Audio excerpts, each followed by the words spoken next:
Hello, everyone. You want to see baby pictures? Oh, thank you. And I have to apologize. First of all, welcome. Welcome to the class. Some of you are brand new here, and I want to give a special welcome to you.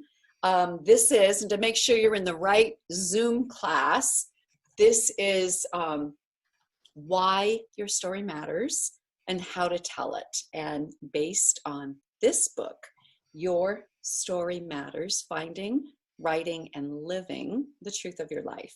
So that's what we're going to be doing here in the next hour or so.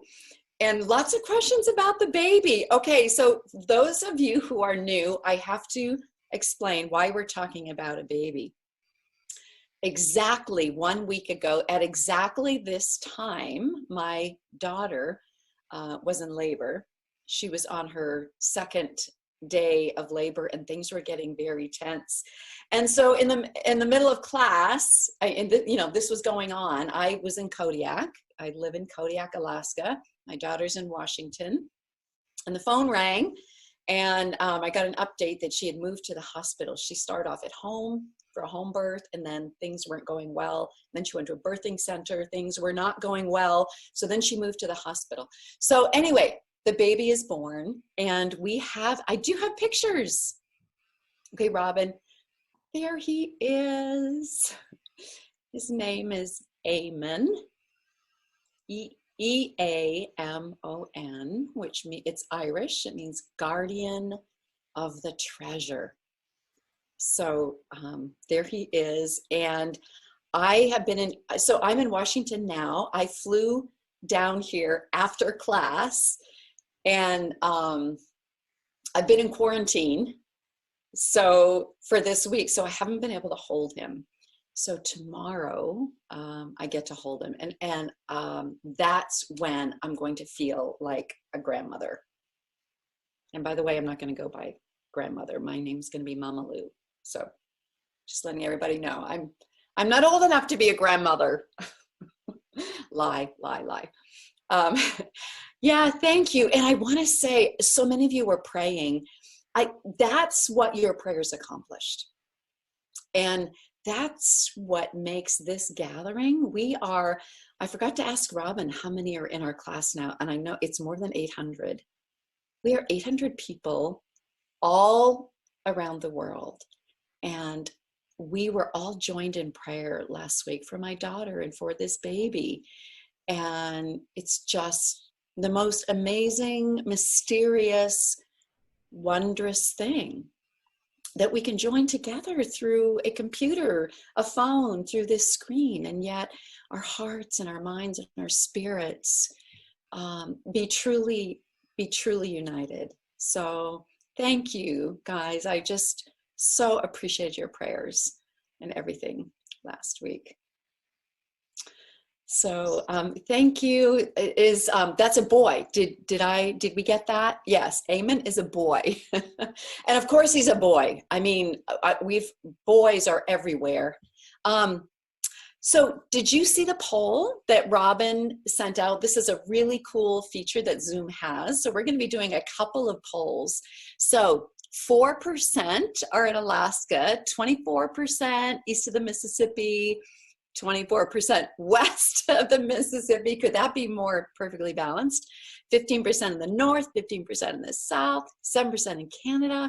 Then some people in South America, 2% in Africa, 4% in Europe. I don't see Asia on there. I know there are people here from Mongolia. Shout out to my dear friends in Mongolia, perhaps even Japan. So it's not complete, but that's so cool. Thank you, Robin. Okay, I'm going to close that screen. All right. Let me catch up in my notes here. So Robin's got a little housekeeping thing we're going to look at for a minute. Okay, I can't hear you, Robin. Oh. Okay, hi. Here.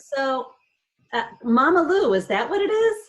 Is that, Yes, I love that that. Mama Lou.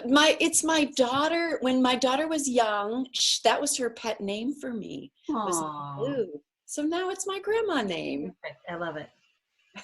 So I want to say a couple of things. When to chat, when not to chat. There really isn't a time not to chat.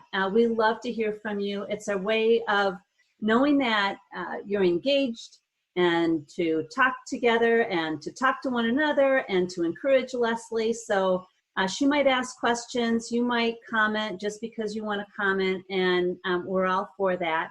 We also have another feature called Q&A. And the Q&A you can use if you want to talk to myself or Macy behind the scenes, if you have some sort of a question about how something works, and we can respond to that.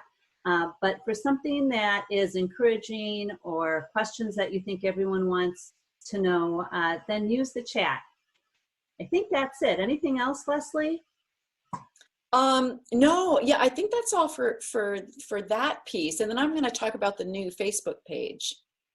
Okay. Yeah, so here's the thing, everybody. This class, I started off, I said it was going to be an hour-long class.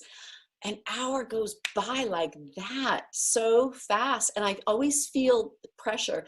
If you've noticed that, like, I talk really fast, it's because I feel like I have to get it all in. I'm so afraid of that hour, the clock hitting, the hour, and like we're done, and I'm not done with my notes. So we're going to do one more poll. Here's what I'm proposing. I would, let's see, Robin, do you have that poll? So I want to find out from you whether, so we're giving you 3 choices on this poll. To keep the class to an hour, to go an hour 15, or an hour 30. And I am fine with whatever you decide. I just personally feel so pressured to get everything in that hour. And I love to have time for us to do etymologies, and for us to have time to read, at least one essay from somebody else. And so if you guys would vote here really quickly, and Zoom puts the answers together just like that. So go ahead and vote. Leslie, I'm not sure if you can see, we have about 280 of 354 there. Everyone's voting, and I'll end the polling in a couple of minutes. Okay, everybody get your vote in. Yeah, thanks for Not that. if you're Democrat, Republican, Libertarian, Green Party. We take all votes. Okay. So while we're I'm going to end the polling. Okay. Here are the results. Okay. So, all right. It looks like the majority are good with an hour and 30. But some of you say 1 hour, and that's probably because you've got a schedule to keep. So I think what I'll do is, within that first hour, I'll get the main content of the class, and in that last part, maybe we can do more of the polling and do the etymology, so I can shift some of that stuff to a little bit later. So those of you who can only take an hour, so you'll still get the main content. And of course, these are all being recorded, so you can also watch them, and finish later. So, okay, thank you everybody. I feel just a little bit of relief. I have a little more time. All right, so here's one more new thing. So we're doing 2 new things this week, every week, something new, which is really fun. I just opened a Facebook page that is specifically for this class. So let me talk about that for a few minutes. My email was buried this week, and all of your essays. And thank you so much for sending them. And I read many of them. I couldn't read all of them. And just even this morning, there was just a whole avalanche of essays. And so my poor email isn't going to survive. So I'm creating this new space, and Robin will have a link for you. But that's the page is Why Your Story Matters Zoom class. But we'll give you a link to it as well. And it is only for the members of this class. Okay, no one outside of this class it's not for them. It's for us. It's for you. And so a couple of things I want to just kind of ground rules. I want everybody to understand about the class, about that page. I will not be monitoring and guiding and leading that page. I just simply don't have the time, the capacity. My life is very full right now. I'm not able to do that. So that means it's your space, it's your safe place, and I'm just trusting you all to be kind and compassionate and to understand. Actually, I have a few little notes on it. So I'm missing my whiteboard, but this is my whiteboard this week. So treat that Facebook page, treat it as a support group, okay? Not a critique group. Now later in the class, when we get to the place of maybe people are wanting critique, then you can use it that way among other people who want to do that as well. But think of it mostly as a support group. It is also confidential. So anything that's shared there, please keep that confidence, keep those confidences, just as you would with a friend, with a trusted friend. So that's really important. And when you share an essay, when you share something that you've written on there, realize that, you are making it public. So share only what you want to share. And then of course, everything stays on that site. Like don't take someone else's essay, even though it's brilliant and it belongs in the New York Times. Don't send it to the New York Times. Just, keep everything there. Couple more things. So realize that with 800 people in the class, when you share an essay, I don't know how many people will read it. It might be one person, it might be 50, it might be 100. I don't know. So just know as you put it out there that you're making it available. But what we don't know what exactly the readership will be. Oh, okay. This is my last thing. I think the Facebook page is going to be a really cool place where you can, get to know one another, meet up. And there might be a few of you who maybe 2, 3, 4, 5, maybe 8 of you who say, hey, let's form our own little sharing group. And then you can share your emails with one another. And then, but the page is a place where you can meet up and connect and form a little writing group if you would like to. So,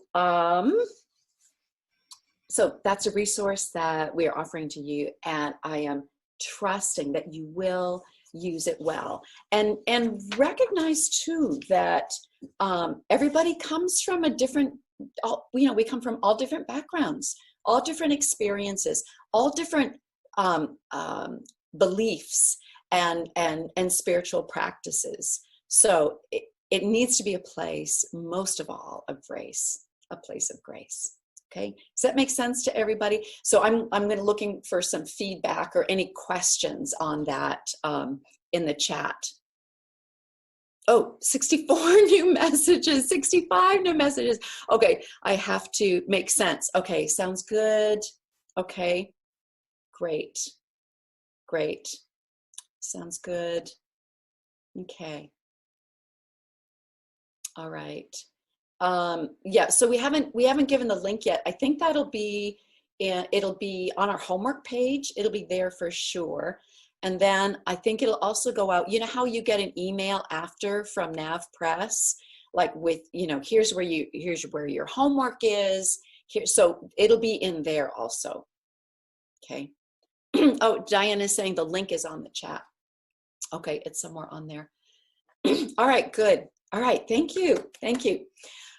Okay. All right. Deep breath for me. Move my notes around. So I want to lift a burden from some of you right now. Some of you in this class. Some of you have probably had people tell you, you need to write a book.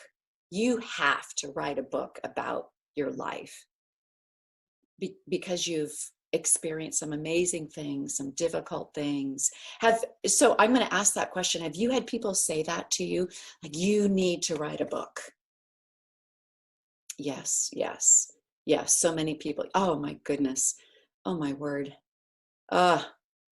Right. Hundreds of you. Okay. Yeah. Yeah. So, I mean, it's both an honor, right? It's both an honor for people to say that. But at the same time, it's a burden, right? It's this heavy burden that you're carrying. And I just want to lighten that load for a minute. That word book that's a heavy word. That you know, that 4-letter word book. It makes us think of, you know, that book. Like, what? I have to write one of these?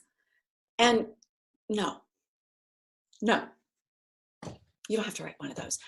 Don't think of it as a book. You are not writing a book right now.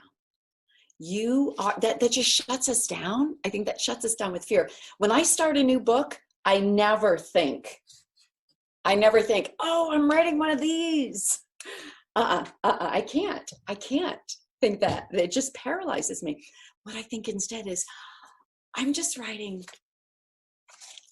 some stories.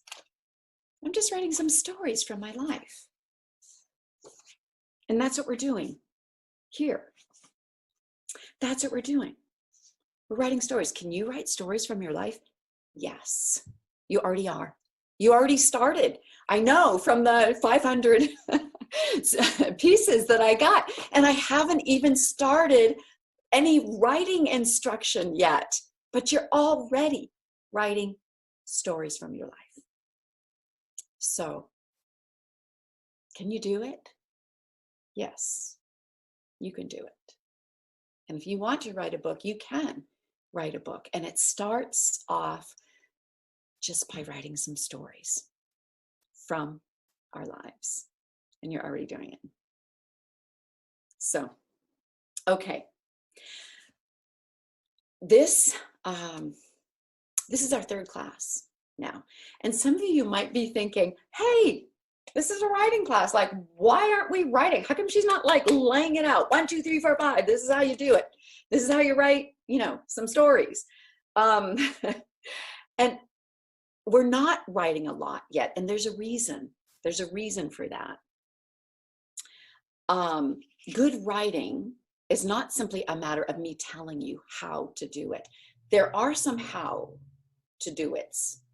How-tos. There are some how-tos, and I am going to be, we're going to be going through those, you know, in the weeks to come. In fact, starting even next week. But there's important work that has to be done before that even starts. There's a kind of opening that needs to happen. And that opening has to do with trust. With trust that you matter and that your story matters. It's an attitude of both receiving and giving of yourself. There needs to be honesty, right? As we name and confront our fears. There needs to be a willingness, an openness to listen to your life, to listen to God. And that's what we've been doing in the last couple of weeks. And I want to pause here to hear from Linda Willen. And last week we tried to get Linda on. Remember, Russ spoke to us last week, spoke so beautifully about his experience and on when and how he knew his story mattered. And then we tried to get Linda on, and it didn't work. But Linda is here with us this week, and we are hoping and trusting that she can join us to read her piece.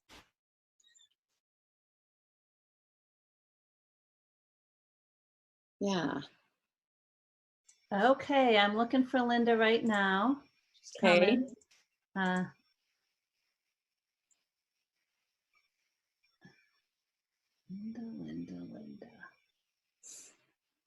Lydia, glad you made it on.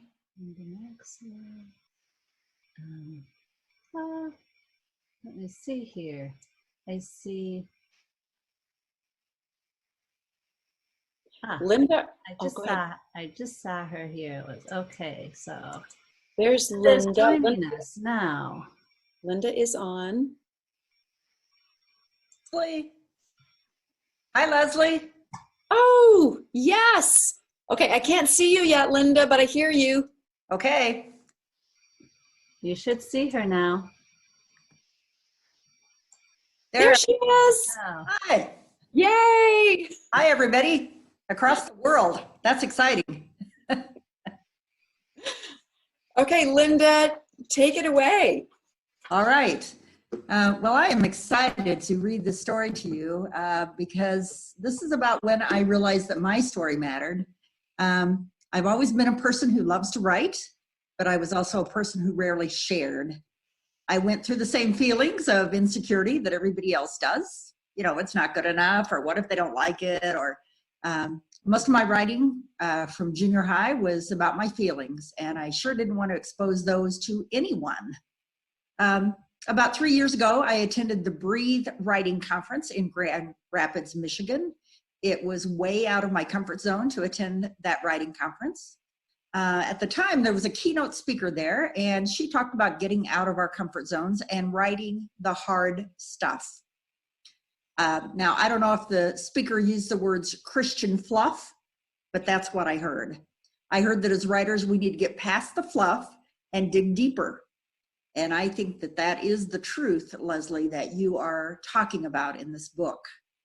That really penetrated my heart that day, but I wasn't really sure what it meant for me. I just have never felt any real direction in writing, and certainly never ever thought of myself as a writer. For me as a school counselor that day, I figured it just meant writing the hard stories of my students' lives while protecting their identities. Let's see. So that's exactly what I set out to do. I decided to write these heartbreaking stories about my students, with the only part about me being the hope that I offered to students, and sometimes it was the rope, while they were in my office, just a rope of hope for them.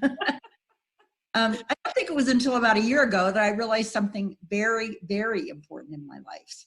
I retired after 41 years as an educator, and I began to see that my life really did matter as an educator, but did it really matter now? I attended a writing workshop, the Lake Michigan Writers Workshop, which I highly recommend. And when I was there, I was still a bit confused about my story. So what I did was, I had been writing kids' stories, but now I began to write about my mom. And while I was there, and I called her, and I asked her if I could write her story. Well, I expected her answer to be no.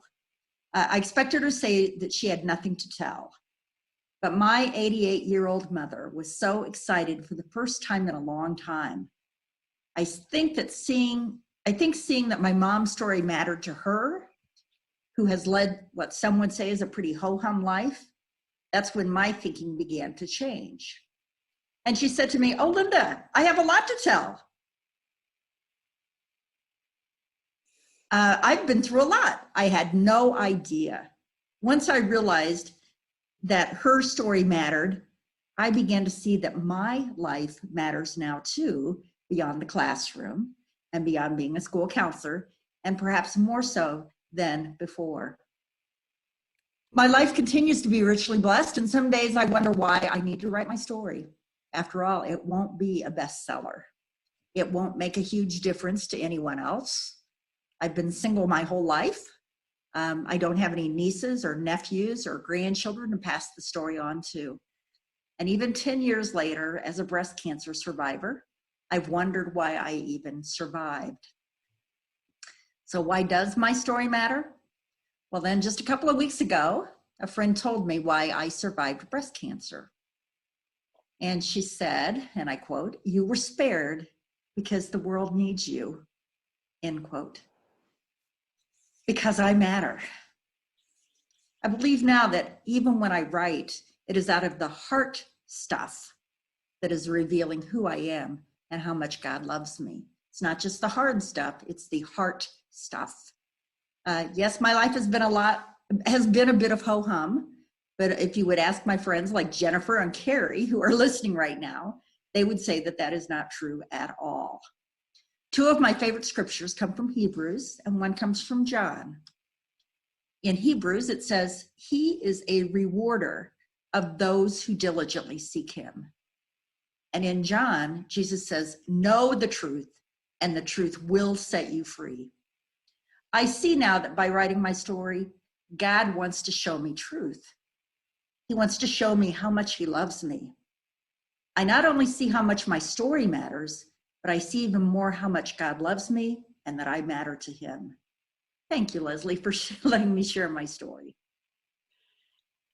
I love your story, Linda, because it has all these levels to it. Like you start off, and when I met you a few years ago, that's what I heard, is that, yes, I want to write stories about my students. I thought, oh, that's really great. That's really great. What about you?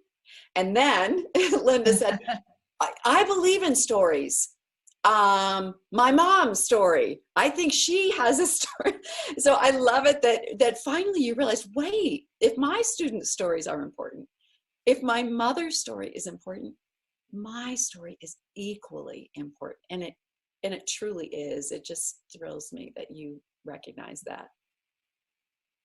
Well, thank you, Leslie. I appreciate it. And to God be the glory. Yes, for sure. Thank you for coming on, Linda. So good to see you. Lots of people thanking you, Linda. I hope you can see that in the chat. Thank you, Linda. You're an amazing speaker. Wow, what a wonderful essay, Linda. I hope you know your words are powerful. Breathe is an awesome conference. Yes, I have spoken at Breathe. It's a fantastic conference. So thank you so much. Linda's story brings me to just a fabulous quote from Frederick Buechner. And I quote him a lot. It's just because I'm in love with him. I really am. Since I discovered him about 20 years ago, I don't have many crushes on men, but I do on him. So, okay, listen to this.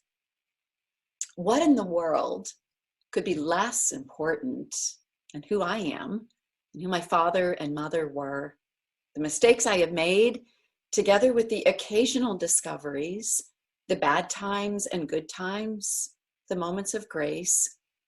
If I were a public figure and my story had had some impact on the world at large, that might be some justification for telling my story. But I am a very private figure indeed. And my life has had very little impact. But I talk about my life anyway, because if on the one hand, hardly anything could be less important, on the other hand, hardly anything could be more important. My story is important, not because it is mine, God knows, but because if I tell it anything like right, the chances are you will recognize that in many ways it is also yours. And maybe nothing is more important than that we keep track, you and I, of these stories of who we are and where we've come from and the people we've met along the way, because it is precisely through these stories and all the particularity, as I have long believed and often said, that God makes himself known to each of us most powerfully and personally. If this is true, it means that to lose track of our stories is to be profoundly impoverished, not only humanly, but also spiritually.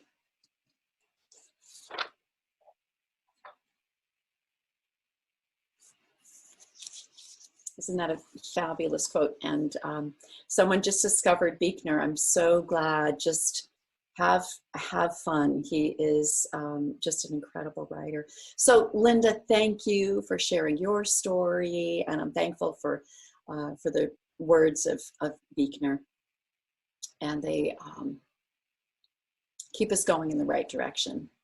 So this week we're going to be focused on remembering.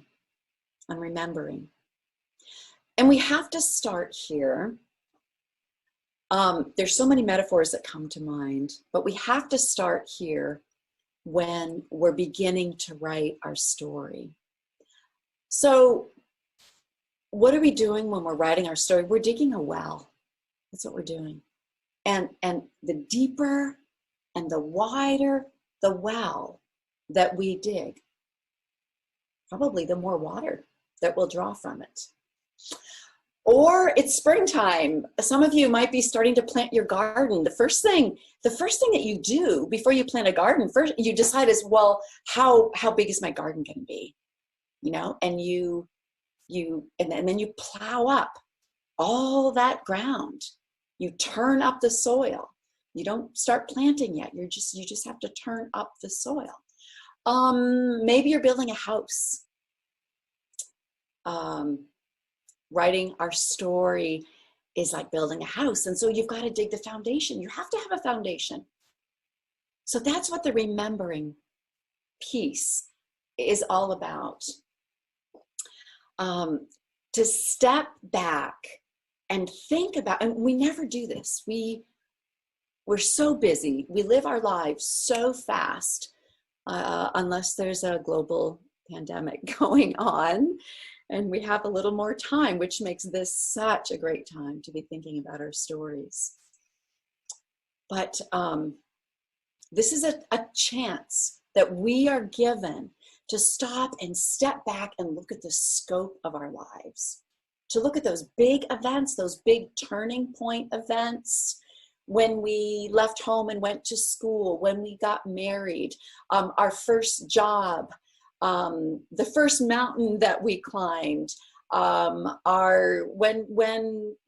we lost our husband, the birth of our first child, right? All of these big events, turning point events, as well as lots of little events that still are hugely significant in our lives. So remembering is really important for writing, but remembering is also important for living. Remembering is spiritually important as well. So there are so many places in God's word where God calls us to remember.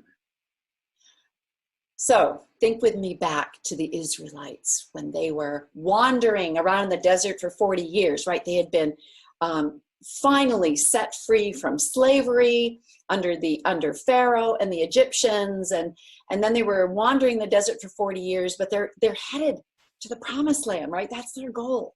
God has told them there's a land flowing with milk and honey that I have prepared for you. So at the end of those 40 years, they are poised, finally ready to enter this land. And God says, stop, wait, you can't go in yet. And he says, however, do you hear that? However, that's like brakes. Put the brakes on. However, be careful and watch yourselves closely so that you don't forget the things which you have seen with your own eyes. Don't let them fade from your memory as long as you live. Teach them to your children and grandchildren. So, do you see that God says, before you start this new life, don't forget the old life. Don't forget how you got here. Don't forget all those miracles. Remember when they were slaves, and Moses was their leader, and then there are all these plagues that happened, and all these miracles, incredible miracles. And God's saying, don't forget these things. Don't let them fade from your mind. Pass them on. Teach them to your children and your grandchildren. And that's why this work that we're doing is so important, right? Remember all the things that you have seen and teach them to your grandchildren. And I love how he says, be careful, right? Be careful not to forget. And then there's so many other places where God says, declare that we are to declare his glory among the nations, his marvelous works among all the peoples. So the title of this class is Why Your Story Matters. And each week we keep hearing more and more reasons that our story matters. And here are two really significant reasons that we need to write our story so that we don't forget ourselves. All the amazing things that we have witnessed and seen that God has done in our own lives. So that we can pass them on to our children and grandchildren, so that we can declare his glory to all peoples. So that's one of the reasons last week I asked you to write about an encounter with God. And we read Araba Joy's piece from her childhood, when God spoke to her on a bus. And you all wrote amazing essays about encounters that you had with God. And some of your encounters were like last week, and some of them were when you were 4 years old. So there was just this amazing range of experiences that people have had with God or with the divine. And it was so hard to choose one piece. How do I choose one piece? But I had to do it. So I chose Linda Maxwell's piece, and I didn't choose her because her name was Linda. And so that this would be the class of Lindas today. But I really enjoyed her piece. And so let's see, Robin, if we can bring Linda Maxwell on. Yeah, I just had her here. I'll let me find Linda here. Linda, where did you go? I see other Lindas. It's a real slippery, the way that my mouse works, it makes it kind of tricky. Come on, Linda, I know you're here. I saw you earlier. She's like, I'm here. Maybe, Linda, could you raise your hand? Maybe she's got her hand raised there. Come on, Linda.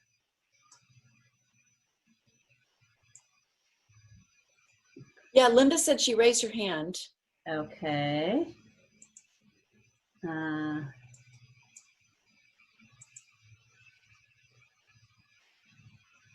didn't help. And I'm going to the...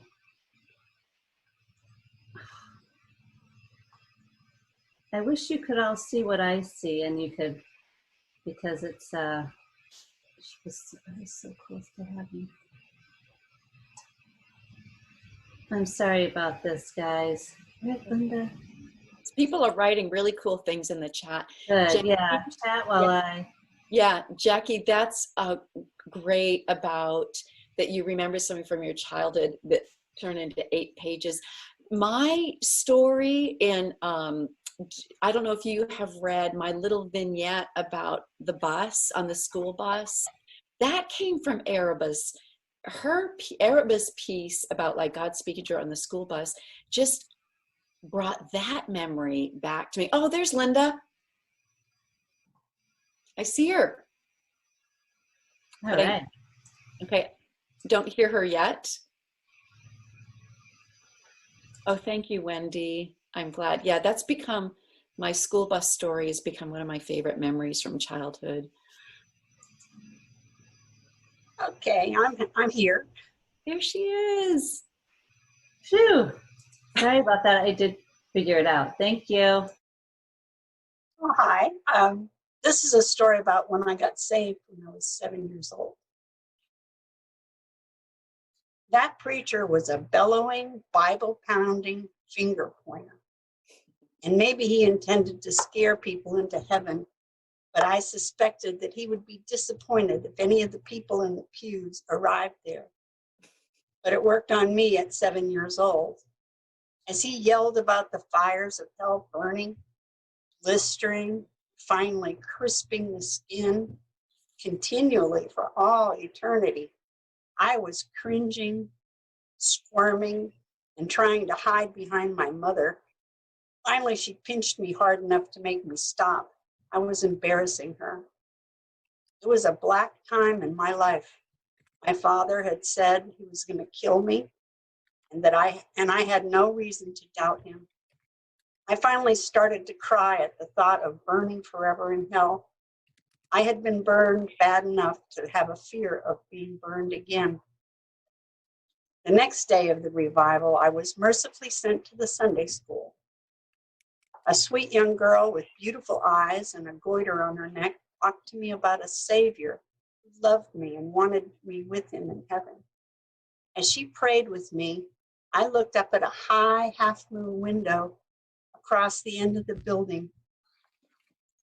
Streams of light poured down on us, and I felt a peace and a kindness that I had never felt. The teacher grabbed my hand to take me to tell my parents the wonderful news. I think I was the first soul that she ever saved. We walked toward the church as that preacher walked towards us. Linda was just saved, she cried. That preacher bent over me and bellowed, "You can't be saved." With her hand over her mouth, stifling her shriek, the teacher ran off. The preacher stomped off in the opposite direction. I stood there alone, still warmed by that light. At least I wasn't forced to tell my parents my wonderful secret. A few years ago, I went back to that church in New Hampshire. It was just the same as it had been, but I was surprised to see that the Sunday school building was like a garage. No high ceiling, no half-moon window. By the grace of God, over the years, every time I was told that I wasn't saved, I was a daughter of Eve who brought sin into the world, I was warmed by that light streaming down on me from that high window that wasn't there. Mm. Mm. Thank you. Thank you, Linda. I mean, your story is beautiful and heartbreaking, right? I mean, that, Yes. yeah, it's just so sad, and it makes, it makes us angry to think of, that man who's just holding all that power and teaching the gospel upside down, completely wrong. Yes. And yet how God preserved how God still, right, preserved and turned this bad memory into something that's beautiful. Yes, it was I was amazed when I went back to New Hampshire just a few years ago. And I went to that church and I realized that all my life I've been remembering that window and that light just pouring down on me. It wasn't there. But I'm glad I saw it. Yes, I believe the light. I believe the light, not the preacher. Yes, right. So I have to ask, I grew up in New Hampshire. So I have to ask, where was that? Goffstown, just south of Manchester. Oh my goodness. Yeah. I lived not too far from there. I grew up not very far from there. Wow.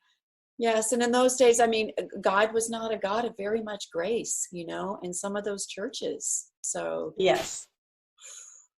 Thank goodness we know the truth now, right? And the truth has set us free. Thank you, Linda. Would everybody give her a round of applause? Thank you so much. Both Lindas. Yeah. I was happy. Okay. All right. So, of course, writing is one way of remembering. But this week we're going to focus on, there's lots of clapping going on for both Linda's stories. So I love this, that we can bring you all in here to hear from one another. It makes it so special. Okay, so this week though, we're going to focus not on writing, but on mapping. And we're going to be in chapter 3 of the book of Your Story Matters, which is all about mapping and remembering. And there are lots of different ways to do mapping. And I'm going to, if you haven't read the chapter, I'm going to talk about 3 different ways. So the first one, as you can see, is a timeline. And even a timeline, there's lots of different ways to do a timeline. This is my favorite way. Those are sticky notes that I've kind of cut into smaller pieces. And so I chose to do this. This isn't my timeline. I wasn't born in 1951. I'm not quite that old. I was born in the 50s though. So I've got 10-year, I did this by decade.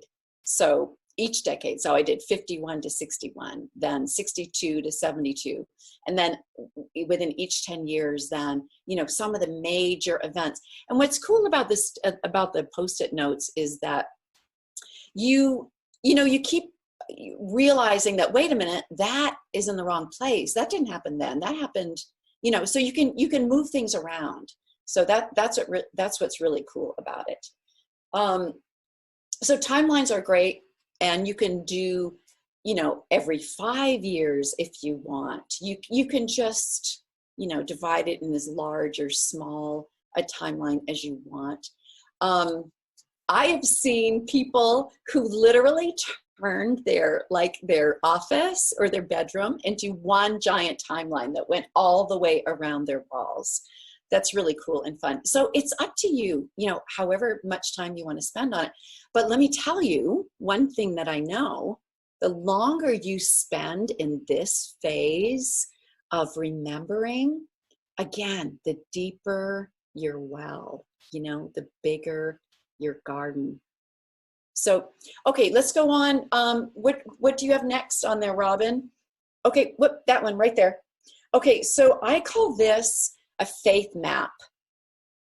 And so it's another way to do a timeline. If you're more visually, more pictorially, that's a hard word to say. Let me try again.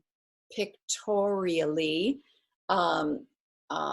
gifted, you might want to do this instead. But you'll need some nice big pieces of paper. So I've got a road. Of course, it's curving. Nobody's life goes in a straight line. And then in the middle of that road, like, you know, this is the road of significant events. And then off on the road, you know, I've got my, you know, places I went to school and where I worked as a waitress, Howard Johnson's. Oh my goodness, don't ever eat there. So many stories I could tell you about that. There's a youth group that I belong to, engaged. So there it is. There it is, the road, and you can do pictures. And so that's another way. And so you could do one of these like for every 5 years of your life or every 10 years of your life. I have to say, between the two, maybe this one, the faith the faith map, was my favorite way to do it. There's more. There's one more, and I love this. This actually comes from, somebody worked at Hojo's in the. We're gonna have to have a Hojo's support group. Oh my goodness, the things that went on at ours. Okay, sorry, back to mapping. This is what happens. This is what happens when you start mapping, right? All these memories come, and it's so fun. Okay, here's another one. This is from Ecclesiastes. This is from Ecclesiastes 3. And it's these incredible verses that are also a song from the Byrds from, I think, 1968 or 69. But you remember these verses? There's a time for everything, and a season for every activity under the heavens, a time to be born and a time to die, a time to plant, a time to uproot, a time to kill, and a time to heal, a time to tear down and a time to build, a time to weep and a time to laugh, a time to mourn, a time to dance, a time to scatter stones, and a time to gather them, a time to embrace, and a time to refrain from embracing, a time to search, a time to give up, a time to keep, a time to throw away, a time to tear, and a time to mend, a time to be silent, and a time to speak, a time to love, and a time to hate, a time for war, and a time for peace.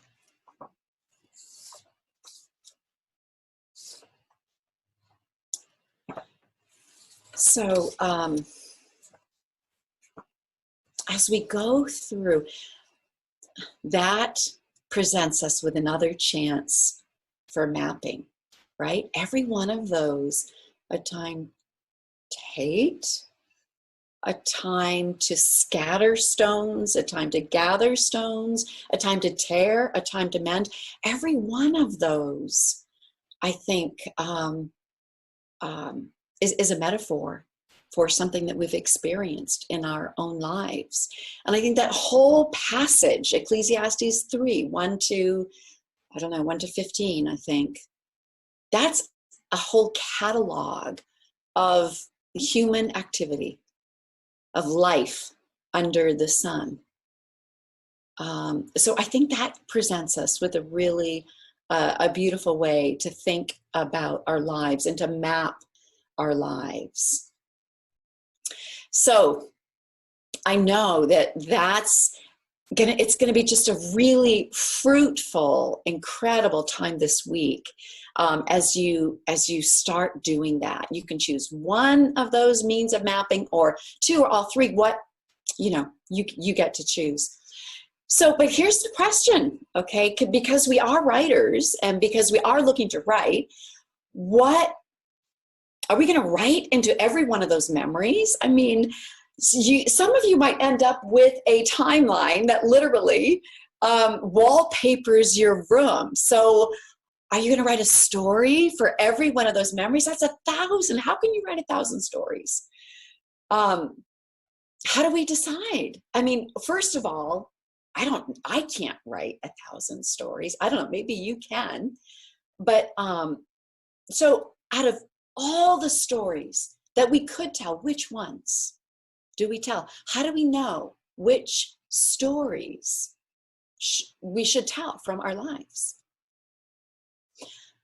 Well, okay, if we're people of faith, or we're people who want to bring good, into this world, right? Into this hurting world, we might think, okay, I know, that means I need to tell the good stories, the good, the happy, redemptive stories. Those are the stories that I should tell.